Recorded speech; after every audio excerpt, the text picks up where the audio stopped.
चलिए प्यारे बच्चों, आई होप आप एकदम मस्त होंगे। आज की क्लास में हम बात करेंगे संविधान के महत्वपूर्ण अनुच्छेद। जैसे कि आप जानते हैं कि सारे अनुच्छेद जो है आपकी यूपीएसआई एग्जाम के लिए, कहने का मतलब है जो आपका यूपीएसआई का एग्जाम होगा उसके लिए बहुत इंपॉर्टेंट है, ठीक है ना। क्योंकि उसमें 20 क्वेश्चन तो केवल जो है कॉन्स्टिट्यूशन और मूल विधि से आ रहे हैं।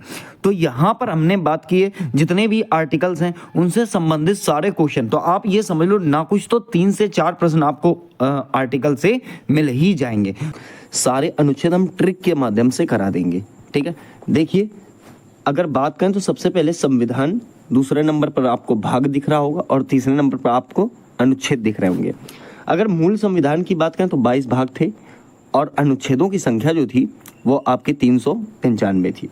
लेकिन वर्तमान संविधान की बात करें तो 25 भाग है टोटल और जो अनुच्छेदों की संख्या है वो 470 है, ठीक है। एक बात याद रखनी है कि भाग और अनुच्छेद नहीं बढ़ाए गए बल्कि उसी में ABC करके जोड़ दिए गए हैं, ठीक है। चाहे वो भाग हो चाहे वो आपके अनुच्छेद हो, ठीक है। अब यहाँ अगर बात करूँ मैं, सबसे पहला भाग जो है भाग 1, यहाँ पर आप देख पा रहे हैं, इसमें जो है संघ और उसका राज्य क्षेत्र है।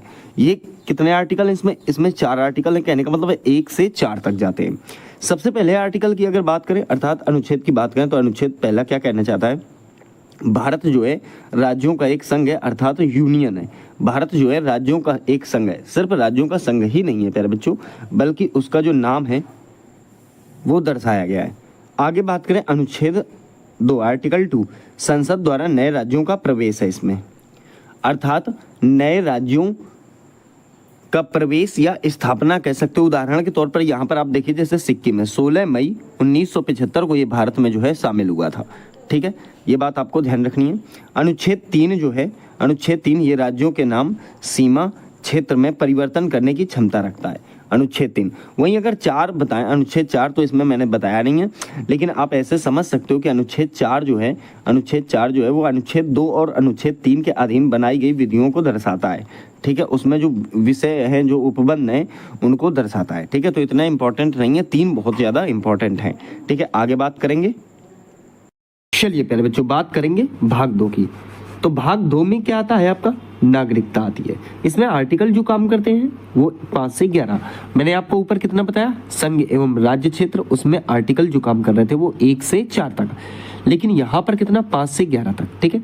इसमें क्या होता है, नागरिकता होती है। अब देखिए, भारत में एकहरी नागरिकता है। कहने का मतलब है जैसे मैं अमेरिका चला जाता हूं और अमेरिका में जाके वहां की नागरिकता ले लेता हूं, तो ऐसा नहीं है कि मतलब मैं भारत का भी नागरिक रहूंगा और अमेरिका का भी नागरिक रहूंगा। जैसे ही मैं वहां की नागरिकता ले लूंगा तो भारत से जो है हमारी नागरिकता ऑटोमेटिकली समाप्त हो जाएगी।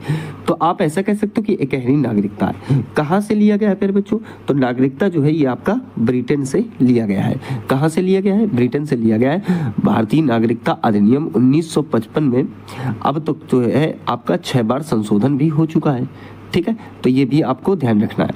आगे अगर मैं कहूँ तो देखिए इसके आर्टिकल समझ लेते हैं। अनुच्छेद 5 आर्टिकल 5, देखिए जब संविधान बना उस समय भारत के सभी लोगों को जो है नागरिकता फ्री में प्रदान की गई। अनुच्छेद 8, विदेश जाने पर नागरिकता समाप्त नहीं की जा सकती, कि भाई मैं अमेरिका चला गया घूमने घामने और वहां से लौट के आया तो पता चला कि हमारी नागरिकता भारत से बिल्कुल खत्म, ऐसा नहीं हो सकता, ठीक है। अनुच्छेद 9 ये क्या कहता है, विदेशी नागरिकता लेने पर भारत की नागरिकता समाप्त हो जाएगी। मैंने आपको पीछे बताया कि अगर जो है हम विदेश में जाकर वहां की नागरिकता ले लेते हैं तो हमारी नागरिकता को समाप्त कर दिया जाएगा, ठीक है। वहीं बात करिए आर्टिकल 10 अर्थात 10वां अनुच्छेद क्या कहता है, ये कहता है देश विरोधी कार्य करने पर भी जो है नागरिकता समाप्त की जा सकती है सरकार के द्वारा। अनुच्छेद 11, नागरिकता के संबंध में कानून जो है कौन बनाएगा, तो गृह मंत्रालय बनाएगा, ठीक है। भाग 3 क्या कहता है प्यारे बच्चों, इसमें मूल अधिकार का वर्णन किया गया है। किसका वर्णन है, मूल अधिकार का।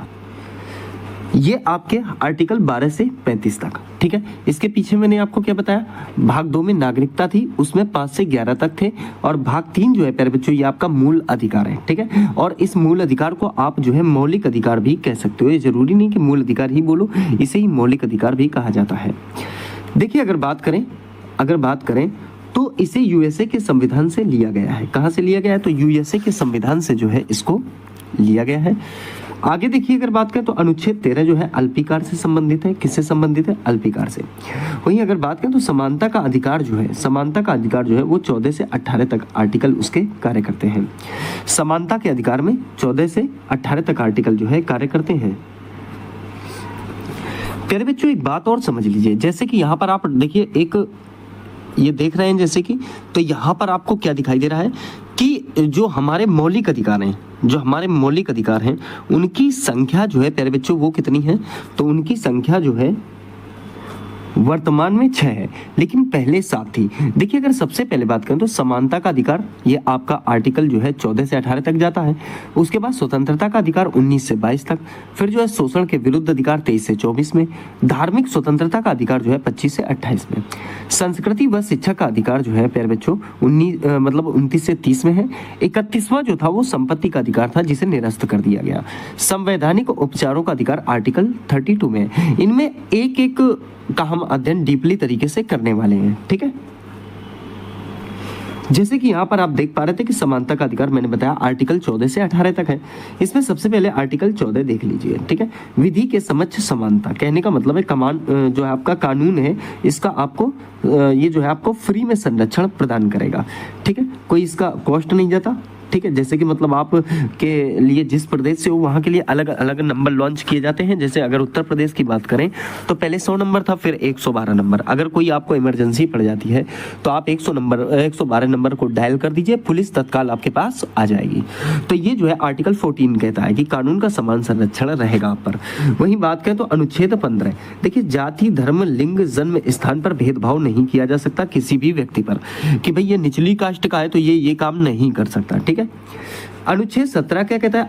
अस्पृश्यता का अंत, कहने का मतलब है कि जो है आप अनुच्छेद 17 के अंतर्गत छुआछूत भी विचार अपने मन में नहीं रखेंगे कि भाई जो है कि आप जो है दलित हो तो आप यहाँ पर नहीं बैठ सकते या यहाँ पर दुकान से सामान नहीं ले सकते। ऐसी बहुत सारी चीजें जो है उनका अंत यहाँ पर कर दिया गया है। आर्टिकल जो है 18 क्या कहता है? तो ये उपाधियों का अंत करता है, ठीक है।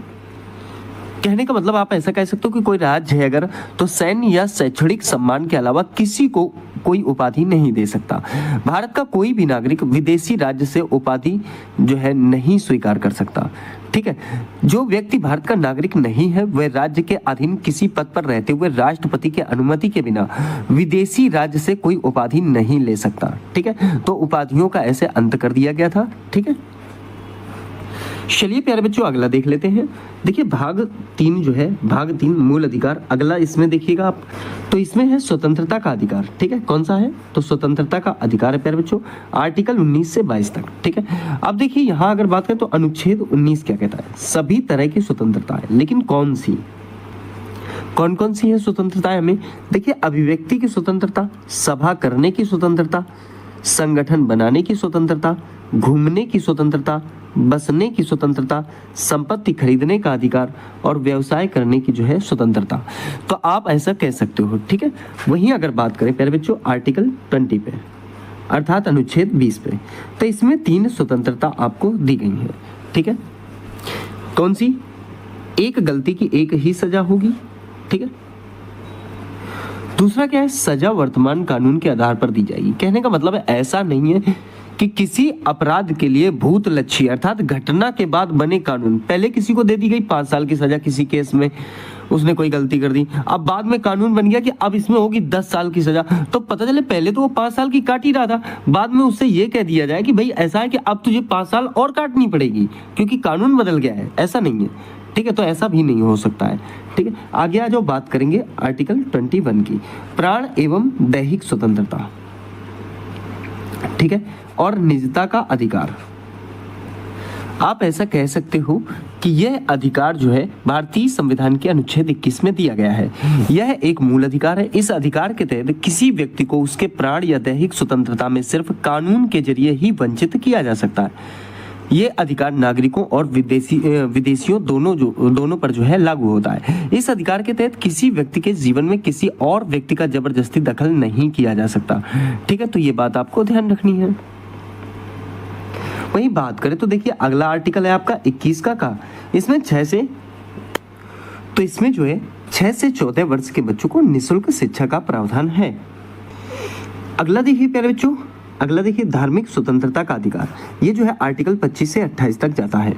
कहाँ तक जाता है? 25 से 28 तक। इसमें जो है अनुच्छेद 25 क्या कहता है? अंतःकरण अर्थात व्यक्तिगत धार्मिक स्वतंत्रता। ठीक है,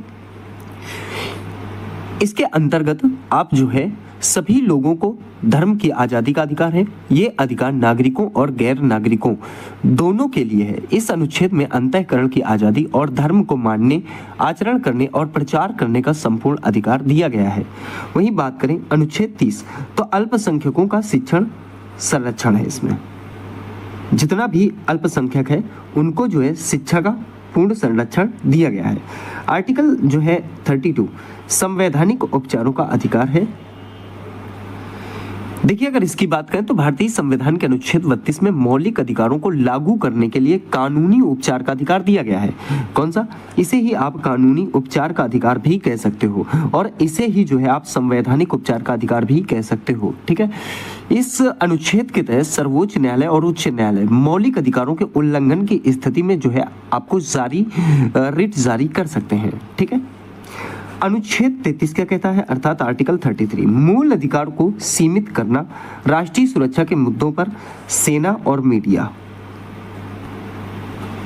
अगर मैं इसमें अपना क्लैरिफिकेशन दूं आपको, तो आप ये कह सकते हो भारतीय संविधान के अनुच्छेद 33 के मुताबिक संसद को सशस्त्र बलों, पुलिस बलों, अर्धसैनिक बलों और खुफिया एजेंसियों के सदस्यों के मौलिक अधिकारों को सीमित करने का अधिकार है। इस अनुच्छेद का मकसद इन बलों के सदस्यों में अनुशासन बनाए रखना है और उनके कर्तव्यों का सही तरीके से निष्पादन करना जो है सुनिश्चित करना है। तो ये बात आप ध्यान रखेंगे। बात करेंगे आर्टिकल 34 की। देखिए, आर्टिकल 34 क्या कहना चाहता है आपसे? ठीक है, आर्टिकल 34 आपसे क्या कहना चाहता है? भारत में कहीं भी सेना का कानून लागू हो सकता है। मतलब अगर हमें लगता है या यहाँ के रक्षा मंत्री को या भारत के प्रधानमंत्री को यह लगता है कि यहाँ पर जो है स्थिति गमगीन है या गंभीर है, तो ऐसी स्थिति में हमारे भारत के जो है मुखिया या रक्षा मंत्री वहाँ पर कोई भी बल लगा सकते हैं। वो चाहे आरपीएफ हो, सीआरपीएफ हो, आईटीबीपी हो, एसएसबी हो या कोई भी फोर्स है, चाहे वहाँ पर कमांडो ही क्यों न लगाना पड़ जाए, तो उनके पास ये अधिकार सुरक्षित है। चलिए, तो बात समझ में आ गई होगी आपको पीछे। आइए बात करेंगे भाग 4 की। किसकी बात करेंगे? भाग 4 की। देखिए, राज्य के नीति निर्देशक तत्व भाग 4 में क्या आते हैं? राज्य के नीति निर्देशक तत्व। अब अगर इसमें बात करूं मैं राज्य के नीति निर्देशक तत्वों की, तो आप ये कह सकते हैं कि सर इसे जो है आयरलैंड से लिया गया है। आर्टिकल 36 से 51 में बता चुका हूं आपको। ये जो है भाग 4 केवल 4 है। ठीक है, केवल कितना है? 4 है। यहाँ पर आप देख पा रहे हो। तो मैंने आपको बताया कहाँ से लिया गया है, राज्य के नीति निर्देशक तत्व। तो ये आपके प्यारे बच्चों आयरलैंड से लिए गए हैं। इसमें जो आर्टिकल है उस पर चर्चा करता हूँ। देखिए, अनुच्छेद 37 क्या कहता है? तत्व जो है न्यायालय द्वारा लागू नहीं होंगे। इसको अगर मैं क्लियर करूं तो आपको ये मैं बताना चाहता हूं कि जो आपका 37वां आर्टिकल है, राज्य नीति के निर्देशक सिद्धांतों अर्थात डीपीएसपी के बारे में बताया गया है। इस अनुच्छेद के मुताबिक ये सिद्धांत देश के किसी भी अदालत में लागू नहीं किए जा सकते। हालांकि सिद्धांत देश के शासन में अहम है और कानून बनाने में इनका पालन करना सरकार का कर्तव्य होता है। तो ये बात आपको ध्यान रखना है। वहीं बात करें आर्टिकल आपका 39 का निःशुल्क विधि सहायता। निःशुल्क विधि सहायता अर्थात कानूनी सहायता आपको जो है निःशुल्क मिली हुई है। ये बात मैंने पीछे भी बताई थी। अनुच्छेद 40 ग्राम पंचायतों का संगठन। ग्राम पंचायतों का संगठन आगे बात करेंगे आर्टिकल 44। देखिए, ग्राम पंचायतों का संगठन जो है 40 में है। इसके अंतर्गत क्या होता है?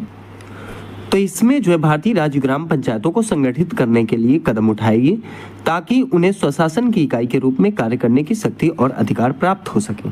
ठीक है, तो ये बात आपको थोड़ा सा ध्यान रखनी है। मैंने बताया आपको आर्टिकल 44। क्या बताया? आर्टिकल 44।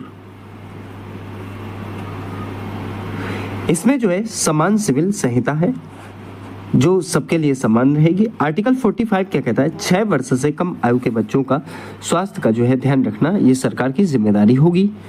अनुच्छेद 50 क्या कहता है? कार्यपालिका से न्यायपालिका को अलग करने की शक्ति जो है अनुच्छेद 50 में है। या फिर आप कह सकते हो न्यायपालिका और कार्यपालिका के बीच विभाजन का प्रावधान जो है आर्टिकल आपका जो है 50 करता है। अधिकारियों द्वारा शक्ति या पदों के अनुचित इस्तेमाल को रोकना, सरकार के लोकतांत्रिक रूप को बढ़ावा देना, यह सुनिश्चित करना कि सरकार के सभी अंग स्वतंत्र रूप से कार्य कर रहे हैं कि नहीं, सरकार के सभी अंगों के बीच संतुलन बनाए रखना इसका कार्य है। अनुच्छेद 51, देखिए अनुच्छेद 51 की अगर मैं बात करूं तो आप कह सकते हो अंतरराष्ट्रीय शांति को बढ़ावा देना। ठीक है, तो प्यारे बच्चों बात करेंगे अब हम भाग 5 की बात करेंगे अब हम भाग 5 की। तो 5 में जैसे कि आप देख रहे हो क्या होता है, यूनियन है जिसे आप कहते हो संघ। इसके जो आर्टिकल है वो कितने हैं, 52 से 151 तक, काफी बड़ा भाग है। तो आपको इसमें थोड़ी सी डिटेल समझनी है। कैसे समझोगे आप, थोड़ा सा गौर करिए कि 2 पार्ट में समझिए। एक तो राष्ट्रपति को समझेंगे आप, यहाँ पर किसको समझेंगे, राष्ट्रपति को, और दूसरा प्यारे बच्चों समझेंगे आप उपराष्ट्रपति को। एक प्रेसिडेंट है और एक वाइस प्रेसिडेंट है। यहाँ अगर मैं बताऊं तो जो राष्ट्रपति के आर्टिकल्स हैं वो आपके 52 से 61 हैं, और इनको हम ट्रिक से समझेंगे। हमारी ट्रिक जैसे कि आप यहाँ पर देख पा रहे हो, तो ट्रिक देखेंगे, इसमें लिखा है पकानिको का दियोदशम। ठीक है, 52 नंबर पे राष्ट्रपति का पद होता है, 53 पे कार्यपालिका का प्रमुख, 54 पे निर्वाचन होता है और 55 पे कोटा होता है। 56 आर्टिकल पे कार्यकाल होता है 5 साल का, 57 पे दोबारा निर्वाचन, 58 नंबर पे योग्यता 35 साल होती है। वहीं 59 नंबर पे दसाए वेतन भत्ता, 60 पे शपथ होती है, 61 पे आपका महाभियोग लगाया जाता है संसद द्वारा। अब उपराष्ट्रपति को ट्रिक से समझते हैं। ट्रिक लगानी है क्या, कि उसका निकास शनि, क्या लगाना है, उसका निकास शनि, ये उपराष्ट्रपति के लिए। देखिए उसे आपका जैसे 63 नंबर से स्टार्ट होगा प्यारे बच्चों, और 63 से कितना जाएगा, 70 तक चला जाएगा। तो जैसे कि आप देख पा रहे हो 63 से 17 में, तो ऊ से हो जाएगा उपराष्ट्रपति, और सा से हो जाएगा आपका सभापति, का से हो जाएगा कार्य, वहीं आपका नी से निर्वाचन, और फिर का से कार्यकाल, सा से समय, पा से आप और दूसरे सा से शपथ, और जो है आपका नी से निर्वाचन हो जाएगा। तो 63, 64, 65, 66, 67, 68, 69, 70 ये आपने जैसे क्रम में देख लिया। तो आशा करता हूँ प्यारे बच्चों राष्ट्रपति और उपराष्ट्रपति की ट्रिक आपको बहुत शानदार समझ में आ गई होगी, और भविष्य में आप कभी भी गलती नहीं करेंगे। चलिए प्यारे बच्चों बात करेंगे आगे हम। आर्टिकल हमारे पास जो आपका 72 है, कौन सा, 72, ये राष्ट्रपति की क्षमादान की शक्ति को जाता है। ठीक है, वहीं 74 जो है ये राष्ट्रपति की सलाह के लिए मंत्रिपरिषद के लिए कार्य करता है। 75 मंत्रियों के बारे में अन्य उपबंध बताता है। 76 में प्यारे बच्चों महान न्यायवादी का वर्णन है। 79 में आपका संसद है। तो यहाँ पर आप ट्रिक याद रख सकते हो, क्या, सरला, क्या याद रखोगे, सरला। जैसे कि आप यहाँ पर देख सकते हो, तो 79, 80, 81 कहने का मतलब 79, 80, 81। तो 79 जो आपका सा से संसद हो जाएगा, और रा से आपका राज्यसभा हो जाएगा, 81 में आपका ला से लोकसभा हो जाएगा। तो सरला ट्रिक याद रखेंगे, 79, 80, 81। वहीं आपका अनुच्छेद 100 जो है ये गणपूर्ति या कोरम के लिए होता है। 108 की बात करें प्यारे बच्चों तो इसमें संयुक्त अधिवेशन आता है। 110 ये जो है धन विधेयक से संबंधित है। 112 ये प्यारे बच्चों आपका बजट से संबंधित है। अनुच्छेद 116 ये लेखानुदान के लिए है। अनुच्छेद 117 वित्त विधेयक के लिए है। अनुच्छेद 123 राष्ट्रपति के अध्यादेश को जारी करवाने का कार्य करता है। 124 जो है ये सुप्रीम कोर्ट के गठन की चर्चा करता है। 129 प्यारे बच्चों ये अभिलेखों से संबंधित है जो आपके पास न्यायाधीश जो आपके न्यायाधीश के पास होते हैं। 137 जो है प्यारे बच्चों न्यायिक पुनरावलोकन के लिए है। अनुच्छेद 148 ये कैग के पद की चर्चा करता है।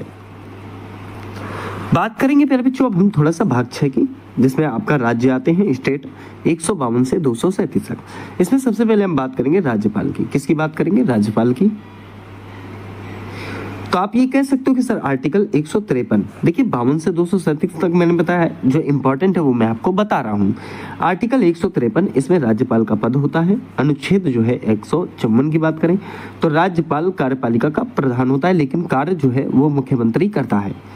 अनुच्छेद 155 जो है प्यारे बच्चों राज्यपाल की नियुक्ति करता है। अनुच्छेद 159 ये राज्यपाल को शपथ दिलाता है। अनुच्छेद 161 राज्यपाल की क्षमादान की शक्ति के लिए प्रेरित करता है। ठीक है, वहीं अगर बात करें देखिए जो हमारे जो राष्ट्रपति होते हैं उनको भी क्षमादान की शक्ति होती है और इनके पास भी होती है। अनुच्छेद 165 जो है ये महाधिवक्ता के लिए होता है। अनुच्छेद 170 विधानसभा की चर्चा के लिए। 171 आर्टिकल जो है प्यारे बच्चों ये विधान परिषद के लिए है और अनुच्छेद 202 बजट के लिए। अनुच्छेद 213 ये राज्यपाल पर अध्यादेश जारी करने के लिए प्रेरित करता है। आइए आगे बात करेंगे। देखिए भाग 7 कौन सा है प्यारे बच्चों? भाग 7 अनुच्छेद 238। लेकिन एक बात यह है कि भाग 7 जो है 7वां संविधान संशोधन 1956 द्वारा जो है इसे निरस्त कर दिया गया था, हटा दिया गया था। वही बात आगे करें भाग 8 की। तो जो भाग 8 है प्यारे बच्चों, ये संघ और उसका राज्य क्षेत्र है, अनुच्छेद 239 से लेके 42 तक। एक बात ये ध्यान रखनी कि इसके जो इंपॉर्टेंट चीजें हैं वो हम समझ लेते हैं। देखिए अगर बात करूं तो अनुच्छेद 239 की अगर बात करूं तो संघ राज्य क्षेत्र का प्रशासन आता है। कौन कौन से हैं प्यारे बच्चों? लेकिन पहले आर्टिकल ही देख लो, अनुच्छेद 241। तो इसमें जो है संघ राज्य क्षेत्र के लिए हाई कोर्ट आती है, ठीक है, HC। यहां पर राज्य भी मैंने आपको दे दिए हैं, जो आपके कहने का मतलब है यूटीज हैं, अर्थात केंद्र शासित प्रदेश, जैसे दिल्ली, पांडिचेरी, जम्मू कश्मीर, लद्दाख, अंडमान निकोबार, दादर नागर हवेली, दमन द्वीप, लक्षद्वीप, चंडीगढ़। तो ये इतने राज्यों के प्रशासन के लिए जो है भाग 8 कार्य करता है। तो ये बात आपको यहाँ पर ध्यान रखनी है। वही बात करें प्यारे बच्चों भाग 9 की, तो आप यहाँ पर देख पा रहे हैं जो भाग 9 है इसमें पंचायतें आती हैं और आर्टिकल जो है 243 है, ठीक है। वही भाग 9 का का है नगर पालिकाएं आती हैं, ठीक है। वही भाग 9 का खा है, इसमें सहकारी समितियां आती हैं। अगर भाग 9 में मैं थोड़ी चर्चा करूं तो आपको ये बताना चाहता हूं कि संविधान के भाग 9 में पंचायतों से जुड़े प्रावधान हैं। भाग 9 को संविधान 17वां संशोधन अधिनियम 1992 के जरिए जोड़ा गया था। भाग 9 में अनुच्छेद की अगर बात करूं प्यारे बच्चों तो 243 से स्टार्ट है और 243 के ओ तक जाते हैं, जैसे कि आप यहाँ पर देख पा रहे हैं, ठीक है। पंचायत जो है आपकी 29 विषयों पर कानून बना सकती है। वहीं अगर मैं बात करूं नगर पालिका की तो नगर पालिका 28 विषयों पर कानून बना सकता है। नगर पालिका का कार्यकाल जो है पहली बैठक से लेकर 5 सालों तक निर्धारित होता है। देखिए अगर बात करूं नगर पालिका की तो नगर पालिका 3 स्तर की होती है, नगर पंचायत, नगर परिषद और नगर निगम। तो ये चीज आप समझ लेना। ए से लेके 243 ए से लेके ओ तक आपको यहाँ पर आर्टिकल सीन हो रहे हैं, ठीक है। आगे बात करें भाग 10 की। किसकी बात करें? भाग 10 की। तो प्यारे बच्चों जो भाग 10 है इसमें अनुसूचित जाति और अनुसूचित जनजाति के क्षेत्रों का वर्णन किया गया है, जो 244 से 244 के का तक किया गया है। तो आशा करता हूं प्यारे बच्चों आपको ये वाली बात अच्छी तरीके से समझ में आ गई होगी। चलिए प्यारे बच्चों आगे बात करते हैं। अगला आपका जो भाग है वो भाग 11 है, 11। केंद्र और राज्य के बीच इसमें जो है संबंध आते हैं। इसमें जो आर्टिकल है प्यारे बच्चों वो 245 से लेकर आपके 263 तक आते हैं। कितने आते हैं? 245 से लेकर 263 तक इसमें आर्टिकल आते हैं। तो इसके जो इंपॉर्टेंट आर्टिकल है वो मैं आपको यहाँ पर कराए देता हूँ। देखिए अनुच्छेद 249 की बात करें तो राज्य सूची के विषय में संसद को कानून बनाने का अधिकार प्राप्त है। किसके? अनुच्छेद 249 के तहत। वहीं अगर अनुच्छेद 253 की बात करें तो संसद को राज्यों में अंतरराष्ट्रीय संधि को लागू करने का भी अधिकार प्राप्त है। अनुच्छेद 262 नदियां राज्य सूची का विषय हैं। जो जल विवाद होता है प्यारे बच्चों नदियों का, वो राज्य सूची का विषय होता है। अनुच्छेद 263 अंतरराज्यीय परिषदें इसमें जो है कार्य करती हैं। जो विकास की परिषदें होती हैं, अंतरराज्यीय विकास की जो परिषदें होती हैं वो इसमें कार्य करती हैं। चलिए प्यारे बच्चों बात करेंगे भाग 12 में। तो 264 से 300 तक आपके आर्टिकल हैं। आर्टिकल 266 क्या कहता है? संचित निधि। संचित निधि एक ऐसी निधि होती है जिसके अंतर्गत विभिन्न पदाधिकारियों का वेतन दिया जाता है। क्या दिया जाता है? वेतन। वैसी आकस्मिक निधि होती है, इमरजेंसी वाली होती है, ठीक है। वित्त आयोग आर्टिकल 280 क्या होता है? वित्त आयोग। 266-67 आपने समझ लिया है। अगर 66 की कहें तो संचित निधि, 67 की करें तो आकस्मिक निधि, 80 की करें प्यारे बच्चों 280 की करें तो वित्त आयोग आएगा। 300 का ये संपत्ति का अधिकार है प्यारे बच्चों। मैंने जो मूल अधिकार बताए थे उसमें जो आर्टिकल 31 था उसे हटाकर जो है 31 आर्टिकल हटाकर वहां से अनुच्छेद जो है आपका आर्टिकल जो है 300 का के उसमें रख दिया गया है। अब इसमें जो है केंद्र का डायरेक्टली कनेक्शन होगा। भाग 13 की। तो भाग 13 में प्यारे बच्चों आता क्या है, पहले ये समझ लीजिए। तो प्यारे बच्चों भाग 13 में जो है व्यापार और वाणिज्य है। क्या है, व्यापार और वाणिज्य और आने जाने की आजादी से जुड़े कुछ प्रावधान भी इसमें दर्शाए गए हैं। अगर मैं बात करूं अनुच्छेद 301 की, तो भारत में व्यापार और वाणिज्य की जो है स्वतंत्रता है। आप भारत के किसी भी स्थान पर रहकर कहीं पर जो है आप व्यापार कर सकते हो। भाग 14 की बात करें प्यारे बच्चों, अगर मैं बात करूं भाग 14 की, तो भाग 14 के अंतर्गत संघ एवं राज्यों के अंतर्गत अधीन जो है आपकी सेवाएं आती हैं। आर्टिकल की बात करें प्यारे बच्चों, तो भाग 14 में जो है आपके आर्टिकल 308 से 323 तक है। अनुच्छेद 312 अखिल भारतीय सेवा का सृजन करना, ठीक है, जिसमें आपके आईएएस, आईपीएस, आईएफएस आदि आते हैं। वहीं बात करें अनुच्छेद 315, तो यूपीएससी, पीसीएस की जो है चर्चा की जाती है। प्यारे बच्चों अगर बात करें भाग 15 की, तो इसमें जो है निर्वाचन आयोग आता है, ठीक है। अनुच्छेद 324 से 329 तक है। कितना है, 324 से 329 तक आता क्या है, तो आप कहेंगे सर निर्वाचन आयोग। अनुच्छेद 324 चुनाव आयोग की चर्चा करना इसका जो है अहम कार्य होता है, ठीक है। अनुच्छेद 329 इसको समझना, निर्वाचन के संबंध में संसद द्वारा बनाए गए कानून को न्यायालय में चुनौती किसी भी कीमत पर नहीं दी जा सकती, ठीक है। तो ये बात आपको ध्यान रखनी है। वही बात करें प्यारे बच्चों भाग 16, भाग 16 क्या कहता है, इसमें अगर मैं बताऊं आपको, तो भाग 16 में जो है कुछ वर्गों के संबंध में विशेष उपबंध है, ठीक है। कुछ वर्गों के संबंध में विशेष उपबंध है। आर्टिकल 330 से जो है 342 तक जाता है। कितना, 330 से 342 तक जाता है, ठीक है। तो इसमें आपको ये बताना चाहता हूं कि अनुच्छेद 330 जो है ये लोकसभा में एससी एसटी की सीटों का आरक्षण प्रदान करता है। अनुच्छेद 331 लोकसभा में एंग्लो इंडियन का जो है प्रावधान है, लेकिन अब ये हट गया है, ठीक है।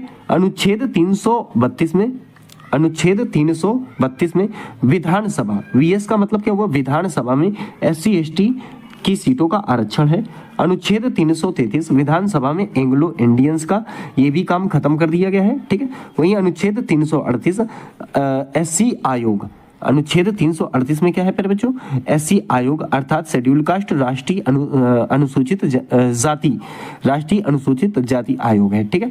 338 का एसटी आयोग कहने का मतलब है राष्ट्रीय अनुसूचित जनजाति। वहां पर क्या है, यहाँ पर क्या है प्यारे बच्चों, 38 में क्या है, तो 38 में राष्ट्रीय अनुसूचित जाति और यहाँ पर क्या है राष्ट्रीय अनुसूचित जनजाति आयोग, ठीक है। 340 जो है प्यारे बच्चों अन्य पिछड़ा वर्ग से संबंधित है, या फिर कह सकते हो राष्ट्रीय पिछड़ा वर्ग से संबंधित है, ओबीसी, ठीक है, अदर बैकवर्ड कास्ट। क्या कहोगे, अदर बैकवर्ड कास्ट। एससी को शेड्यूल कास्ट कहते हैं, एसटी को शेड्यूल ट्राइब्स कहते हैं। तो ये बात आप ध्यान रखेंगे। आगे बात करें प्यारे बच्चों, तो बात करेंगे भाग 17 में। भाग 17 में क्या है, तो भाग 17 में प्यारे बच्चों आपकी राजभाषा है। क्या है, राजभाषा। देखिए अनुच्छेद 343 संघ की राजभाषा जो है आपकी हिंदी है। अनुच्छेद 351 हिंदी भाषा का जो है आपका विकास है। भाग 18 की बात करें प्यारे बच्चों, तो इसमें जो है आपातकाल लगाया जाता है। भाग 18 में क्या लगाया जाता है, आपातकाल लगाया जाता है। अनुच्छेद 352 राष्ट्रीय आपात की घोषणा। अनुच्छेद 356 राजकीय आपात की घोषणा। अनुच्छेद 360 वित्तीय आपात की घोषणा। तो इस प्रकार से आप ध्यान रखेंगे आपातकाल में। भाग 19 की अगर बात करूं तो इसमें प्रकीर्ण आता है, मिसेलेनियस, ठीक है। तो भारतीय संविधान के भाग 19 में राष्ट्रपति और राज्यपाल के कार्यकाल के दौरान उनके विरुद्ध कानूनी प्रतिरक्षा की जो है रूपरेखा दी गई है। इसके अलावा इसमें अनुच्छेद 361 भी शामिल है। इस अनुच्छेद के तहत राष्ट्रपति, राज्यपाल और राज्य प्रमुखों को उनके पद के दौरान अदालती कार्रवाई से विशेष संरक्षण मिलता है। अगर उनके ऊपर कोई केस हो जाता है तो एकदम से उनको गिरफ्तार नहीं किया जा सकता, ठीक है। तो ये बात आपको ध्यान रखनी है। बात करें प्यारे बच्चों आगे भाग 20 की। किसकी बात करें, भाग 20 की, अर्थात जो आपका भाग 20 है वो क्या कहता है, ठीक है। तो देखिए अगर भाग 20 की बात करें प्यारे बच्चों, यहां पर आप देख पा रहे होंगे कि इसमें संवैधानिक संशोधन है। कहने का मतलब है आर्टिकल 368, कौन सा आर्टिकल, 368। तो आर्टिकल जो 368 है वो कहता है कि संविधान में संशोधन किए जा सकते हैं। ठीक है। वहीं तो ये आर्टिकल संविधान का जो है 368 नंबर, ये भाग 20 में है संवैधानिक संशोधन से। वहीं बात करें प्यारे बच्चों, अगला भाग आपका आता है 21, इसमें जो आर्टिकल है वो 369 से 392 तक है। कहां से कहां तक? तो प्यारे बच्चों 369 से 392 तक है। तो इसमें भाग 21 में है क्या, तो मैं आपको बताऊं। भाग 21 में जो है प्यारे बच्चों, इसमें है आपके अस्थायी उपबंध। क्या है? अस्थायी उपबंध। अर्थात आप कह सकते हो कि इसमें दो आर्टिकल समझ लीजिए, एक तो 369 और एक 370। राज्य सूची के विषय में संसद कानून बनाएगी। उसके बाद 370, जैसे एक जो है जम्मू कश्मीर का मुद्दा था, कौन सा मुद्दा था? जम्मू कश्मीर वाला। इसी आर्टिकल के तहत उसे जो है एक विशेष राज्य से हटाकर एक जो है आपका यूटीज में डाल दिया गया है, ठीक है। उसे केंद्र शासित प्रदेश जो है बना दिया गया है। वहीं बात करें भाग 22 की, तो भाग 22 जो है 393 से 395 तक जाता है। अनुच्छेद 393, इसमें पुस्तक का नाम भारत का संविधान दर्ज है। अनुच्छेद 394, संविधान के लागू होने की तिथि दर्ज है। चलिए प्यारे बच्चों, तो यहाँ पर देखेंगे क्वेश्चन क्या कहना चाहता है, थोड़ा सा प्रैक्टिस सेट कर लेते हैं। देखिए क्या कहना चाह रहा है कि भारत के संविधान के किस अनुच्छेद के तहत मिजोरम राज्य के बारे में विशेष प्रावधानों का उल्लेख किया गया है। अब एक बात ध्यान दीजिए, आर्टिकल दे रखे हैं यहाँ पर आपको 4, तो इसका जो राइट आंसर हो जाएगा वो अनुच्छेद 371 का जी हो जाएगा। कहने का मतलब ऑप्शन आपका ए ठीक हो जाएगा। अब यहाँ पर कुछ फैक्ट हैं वो समझिए कि यहाँ पर अनुच्छेद 371 का पूरा डिटेल दिया गया है आपको। पूर्वोत्तर राज्यों को एक विशेष दर्जा प्रदान करता है। दूसरा, इसका उद्देश्य उनकी जनजातीय विरासत को संरक्षित करना होता है।